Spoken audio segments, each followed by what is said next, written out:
हम लोग 3 सवाल करने जा रहे हैं सीक्वेंसेस एंड सीरीज चैप्टर से, जो कि जनवरी 2026 के अटेम्प्ट में पूछे गए थे।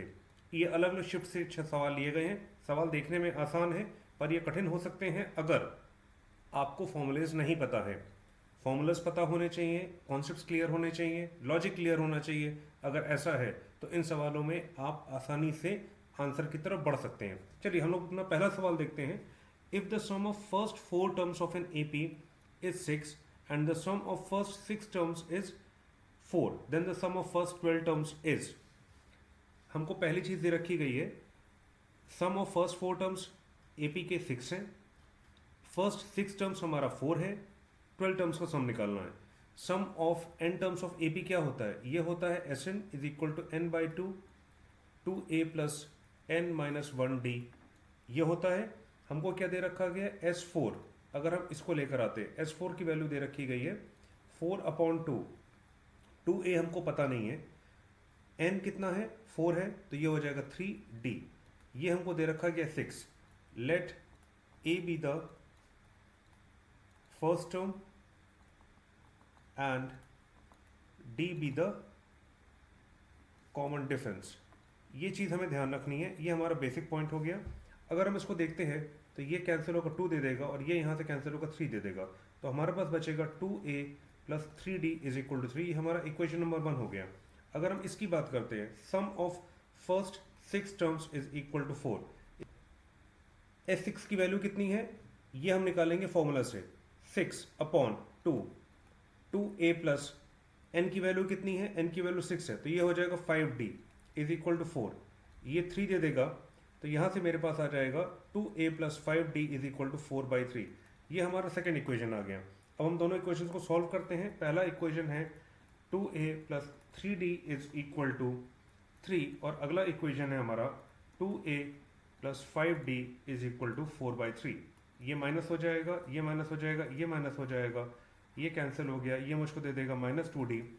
3 माइनस 4/3, 9 माइनस 4/3 माइनस 5/3, यानी d इज इक्वल टू, ये मुझको दे देगा, ये प्लस हो जाएगा, ये मुझको दे देगा यहाँ पर -5/6। ये मेरे पास आ गई वैल्यू 2a।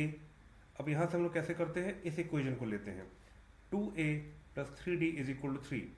2a d की जगह क्या रखेंगे? -5/6, ये 3 हो गया, ये 2 दे देगा, ये 3/2 कर देगा। 2a is equal to 3 plus 5/2, यानी हो जाएगा 6 प्लस 5/2, यानी a इज इक्वल टू 11/4। ये हमारे पास आ गया। यहाँ तक कोई दिक्कत तो नहीं। तो हमें क्या मिल गया? a is equal to 11/4 and d is equal to -5/6। ये हमें दे रखा गया है। हमसे पूछा क्या गया है? हमसे पूछा गया है सवाल में सम ऑफ फर्स्ट 12 टर्म्स निकालने हैं। ठीक है, 12 टर्म्स का फॉर्मूला क्या हो जाएगा? S12 हो जाएगा 12/2, 2a plus 11d।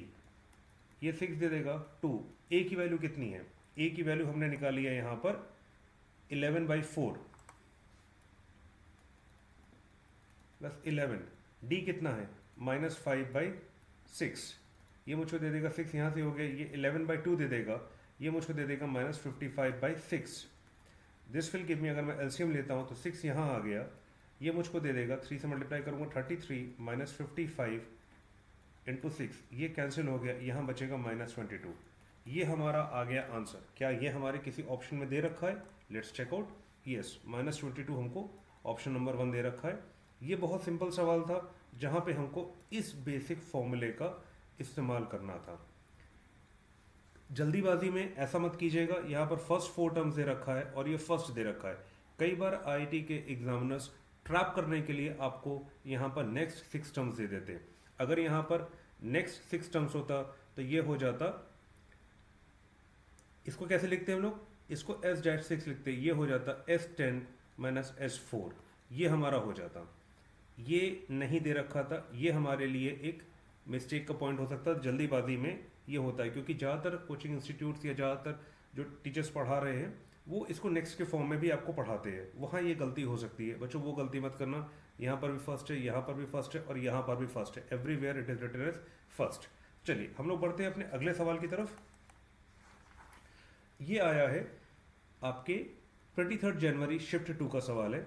Late summation a k going from 1 to n a n square alpha N square plus beta n दे रखा है, ए 10 इतना दे रखा है, ए 6 इतना दे रखा है, then what is the value of alpha plus beta. देखिए अगर गौर से देखा जाए तो ये क्या दे रखा गया है, ये दे रखा गया है a1 plus a2 plus a3 till an। अगर गौर से देखा जाए तो क्या है, ये है sum of first n terms, ठीक है, ये दे रखा गया है, ऑफ एन AP है, ये दे रखा है क्योंकि समेशन लिया गया है, ठीक है।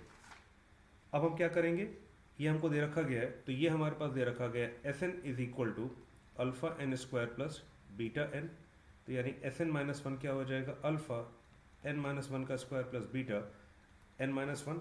अच्छा देखिए अगर हम गौर से देखें तो एक फॉर्मूला हमारे पास है, हमें यहाँ पर दे रखा गया a10 एंड a6 और a1। तो सबसे पहले हमें क्या चाहिए, अगर हमें nth टर्म इसका मिल जाए तो हमारा काम हो जाएगा। nth टर्म का फॉर्मूला क्या होगा, an is equal to Sn minus one, यही तो होगा। क्यों, क्योंकि Sn माइनस वन क्या होगा, a1 plus a2 plus a3 till an minus one, और Sn हो जाएगा a1 plus a2 plus a3 plus an minus one plus an। अगर इन दोनों को मैं घटाता हूँ तो मेरे पास क्या बचेगा, Sn minus one is equal to an ही तो बचेगा। ये हमारा एक अगला टर्म है, अगर ये हमें नहीं पता है तो हम इस सवाल में ट्रैप हो सकते हैं। हमें ऐसी चीज़ों से बचना है, हमारे कॉन्सेप्ट्स क्लियर होने चाहिए। तो हमें क्या मिल जाएगा, an, Sn की वैल्यू क्या है, alpha N square plus beta N, और इसकी वैल्यू क्या हो जाएगी, अल्फा n माइनस वन का square minus beta n minus one. This will give me alpha N square plus beta N minus alpha n square plus one minus 2n minus beta n plus beta. इसको bracket एक बार और open कर लेते हैं, alpha N square plus beta N minus alpha N square minus alpha plus 2n alpha minus beta N plus beta. Beta N cancel हो जाएगा, alpha N square cancel हो जाएगा। यहाँ पर मेरे पास बचेगा अल्फा कॉमन लेने के बाद 2n minus one plus beta. ये हो गई an की वैल्यू। ये हमारे पास कहाँ से आई, ये आई हमारे पास directly using the formula an is equal to Sn minus one. ये हमारे लिए सबसे इंपॉर्टेंट था, ये हमको मिल गया। अब हमको क्या दे रखा है, हम इसको नेक्स्ट पेज पे लिख लेते हैं। हमारे पास आ गया an is equal to alpha 2n minus one plus beta. हमको दे रखा गया है a10 is equal to 59 and a6 is equal to 7 a1। चलिए a10 पहले निकाल लेते हैं। a10 हो जाएगा, अल्फ़ा पता नहीं कितना है, ये 10 रखेंगे 20, ये 19 प्लस बीटा दे देगा, और इसकी वैल्यू है 59, यानी 19 alpha plus beta is equal to 59। ये हमारे पास एक इक्वेशन आ गया जो कि इससे आया। अल्फ़ा 6 की वैल्यू कितनी आ जाएगी, a6 की वैल्यू आ जाएगी 7 टाइम्स a1। ये मुझको दे देगा अल्फ़ा 6 की जगह रखता हुआ ये 12 हो जाएगा, minus one 11 plus beta is equal to 7। a1 क्या हो जाएगा, a1 की वैल्यू हो जाएगी 1, यहाँ रखूँगा तो सिंपली मुझे दे देगा ये 2 minus one alpha plus beta. a1 हो जाएगा अल्फ़ा प्लस बीटा, तो ये हो जाएगा 7 अल्फ़ा प्लस बीटा, यानी 11 alpha plus beta minus 7 alpha minus 7 beta is equal to 0, यानी आपकी ये हो जाएगा 4 alpha minus 6 beta is equal to 0, यानी 2 alpha is equal to 3 beta, यानी alpha is equal to 3 beta by 2। यहाँ पर आ जाएगा 19, अल्फ़ा की जगह आ जाएगा 3 beta by 2 plus beta is equal to 59। ये मुझको दे देगा 19 into 3 beta plus 2 beta 59 into 2, this will give me 57 plus 2 59 beta is equal to 59 into 2। ये और ये कैंसिल हो जाएगा, बीटा विल बी 2 एंड यहाँ से अल्फ़ा क्या आ जाएगा, alpha will be equal to 3, 2/2, ये हो जाएगा 3। देयरफॉर अल्फ़ा प्लस बीटा हो जाएगा हमारे 3 प्लस 2 इज इक्वल टू 5, और यही हमारे वैल्यू आ जाएगी a1 की भी। तो ये हमारा हो गया आंसर। क्या ये हमारे ऑप्शन में दे रखा था, एक बार चेक कर लेते हैं। यस, ये हमको दे रखा था, इसका आंसर आ गया 5, और यही हमारा a1 भी है। तो देखो बच्चों, हमने इस सवाल में सिर्फ इस चीज़ को समझा कि ये हमारे लिए एक गिफ्ट इन डिस्गाइज है। ये आईआईटी एग्जामिनर्स ने हमको दिया कि बच्चों इसको अगर आपने आइडेंटिफाई कर लिया प्रॉपरली तो हमारे लिए ये सवाल चुटकी बजा के हो जाएगा, लिटरली चुटकी बजा के हो जाएगा। अगर हम इसमें ट्रैप हो गए तो यहाँ पर फंस जाएंगे, हमें किसी भी ट्रैप में नहीं फंसना है। अब हम बढ़ते हैं अपने अगले सवाल की तरफ। हमारा अगला सवाल जो है ये 21 जनवरी को शिफ्ट 2 में आया था। देखने में ये सवाल बड़ा लग रहा होगा, लगना भी चाहिए क्योंकि सही में बड़ा है, पर आंसर इसका उतना ही सिंपल है। हाँ, प्रोवाइडेड आपको आंसर का अप्रोच, जो मेथडोलॉजी हम यूज़ करेंगे वो आपको क्लियर होनी चाहिए, फॉर्मूले हमको क्लियर हो जाने चाहिए। Let a1 a2/2 a3/2 square till a10/2 to the power 9 be a GP of common ratio 1/√2 if a1 plus a2 till a10, यानी S10 अगर निकालना है हमें, वो 62 दे रखा है, then a1 is equal to what. अब देखिए, ये एक GP दे रखी है, इसका केथ कॉमन टर्म क्या हो जाएगा, केथ टर्म क्या हो जाएगा। अगर गौर से देखें, फर्स्ट टर्म a1 है, सेकेंड टर्म a2 है, थर्ड टर्म a3 है, तो केथ टर्म क्या हो जाएगा ak। यहाँ पर सेकेंड टर्म में 2 की पावर, यहाँ पर 2 की पावर कॉमन है, जो हमारा टर्म है उससे एक कम है, थर्ड पे 2 है, टेंथ में 9 है, तो ये हो जाएगा 2 द पावर k-1। ये हो गया हमारा कॉमन केथ टर्म। ये तो हो गया इस ऑब्जर्वेशन से, ठीक है, ये हमारी ऑब्जर्वेशन से हमको केथ टर्म ये मिल गया। अब अगर हम बाय डेफिनेशन जाते हैं, बाय डेफिनेशन क्या होगा केथ टर्म, ए के हो जाएगा, ए के हमारा हो जाएगा a1 1/√2 k-1। क्यों? क्योंकि nth टर्म क्या होता है, a r n-1, यही तो होता है हमारा nth term in a GP.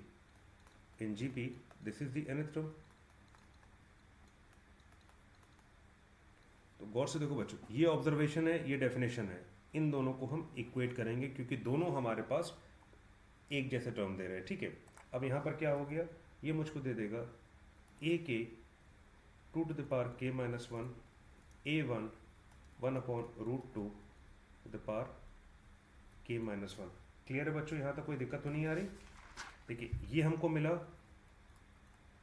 Observation से, ये हमारी क्लियर होनी चाहिए, और ये हमको मिला पार्ट डेफिनेशन से। और सिंस हम केथ टर्म की बात कर रहे हैं तो वही टर्म हम लेकर चलेंगे, ठीक है, कोई दिक्कत तो नहीं इसमें आ रही।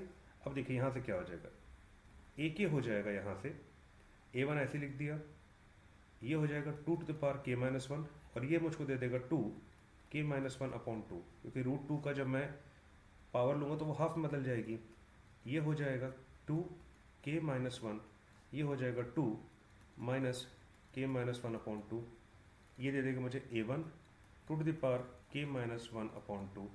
यहाँ तक क्लियर है बच्चों, कोई दिक्कत तो नहीं आ रही। क्या इसको ऐसे लिखा सकता है, a1 √2 to the power k-1, यानी हमारा a के आ गया a1 √2 to the power k-1। अब ये थोड़ा सा कंफ्यूजिंग लग सकता है कि सर इसमें तो कॉमन रेशियो हमको दिखता आ रहा है 1, इसमें √2 दिख रहा है कॉमन रेशियो, और जबकि हमको सवाल में दे रखा गया है कि वो 1/√2 है, ये गिवन है और ये हमको दिख रहा है, ठीक है, ये ऑब्जर्व हो रहा है।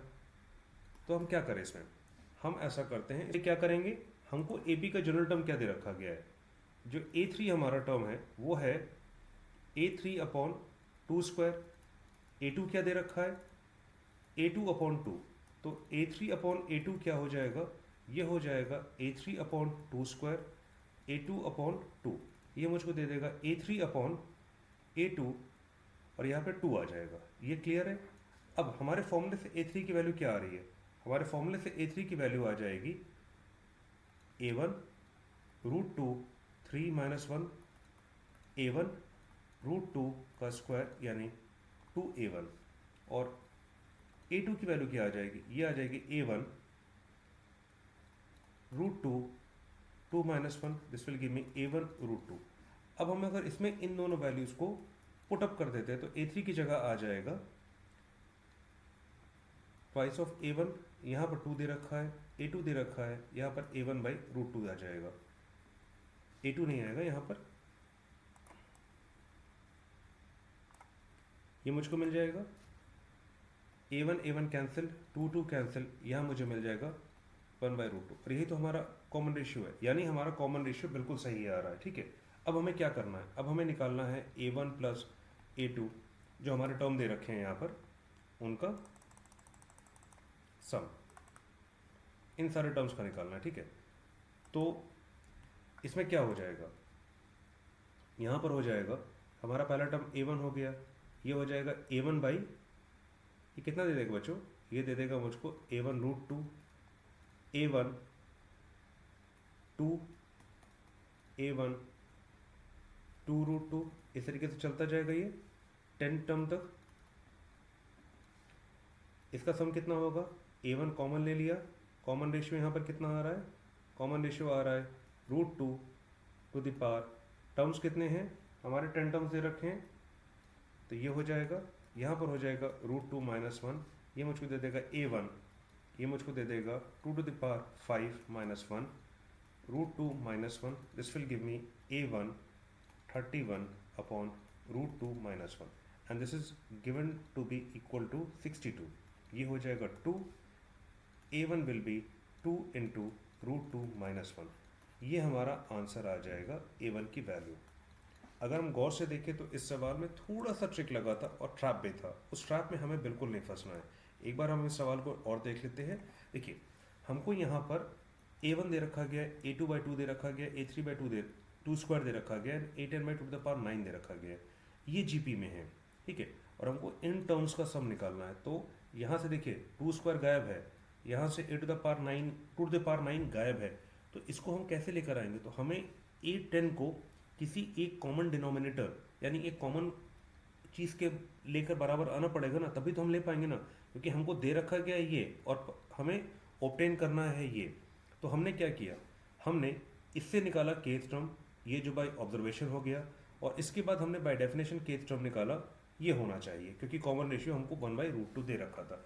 इन दोनों को हमने इक्वेट किया और हमको एक कॉमन रिलेशन मिल गया केथ टर्म और फर्स्ट टर्म के बीच में। बस हमें के की वैल्यू पुटअप करनी थी डिफरेंट, और हमको A1 A2 A3 A4 मिल जाएगा। ये इसका टर्म, इसका सम हमें निकालना है, ध्यान रखना बच्चों। वहाँ पर हमको दे रखा क्या गया है, A1 दे रखा गया है, A2/2 स्क्वायर दे रखा गया है, बट हमसे सम किसका पूछा गया है, A1 plus A2 till A10 का पूछा गया है, इसलिए हमको इस फॉर्म में लाना, in the form of A1 लाना बेहद ज़रूरी था, और वो हम लेकर अगर हमने ये भी चेक कर लिया कि कॉमन रेशियो भी उसका सही आ रहा है, यानी जो हमने टर्म्स को लिया है वो सही आ रहा है। ठीक है, इसके बाद हमने ये चीज़ हो गई, इसका सम निकाला, तो ये आ जाएगा इतना, और ये 62 के बराबर दे रखा है, तो इससे A1 की वैल्यू ये आ गई। क्या A1 की ये वैल्यू कहीं दे रखी है, यस, A1 की ये वैल्यू दे रखी गई है फोर्थ ऑप्शन में, तो ये हमारा सॉल्यूशन हो गया। तो बच्चों, आज हमने 3 सवाल देखे सीक्वेंसेस एंड सीरीज के, जो कि PYQ हैं 2026 जनवरी अटेम्प्ट के। ये हमारे लिए नए रास्ते खोलते हैं अप्लाई करने के लिए हमारे उन फॉर्मूलेस को, उन कॉन्सेप्ट्स को जो हम सीखते हैं। इसी तरीके के और वीडियोस को देखने के लिए हमारे चैनल को सब्सक्राइब कीजिए। हम इसी तरीके के और वीडियोस आपके लिए लेकर आते रहेंगे। इन वीडियोस को अपने उन दोस्तों के साथ ज़रूर शेयर कीजिए जिनको मैथ्स से डर लगता है। मैथ्स बिल्कुल डरावना नहीं है, बस हमारे कॉन्सेप्ट्स क्लियर नहीं है, इसलिए हमको वो डराता है। हम जैसा बार बार कहते हैं, पढ़ो सही, करो सही, पूछो सही, डरो नहीं। With this, it's your professor signing off for now. See you in the next class. Till then, bye-bye.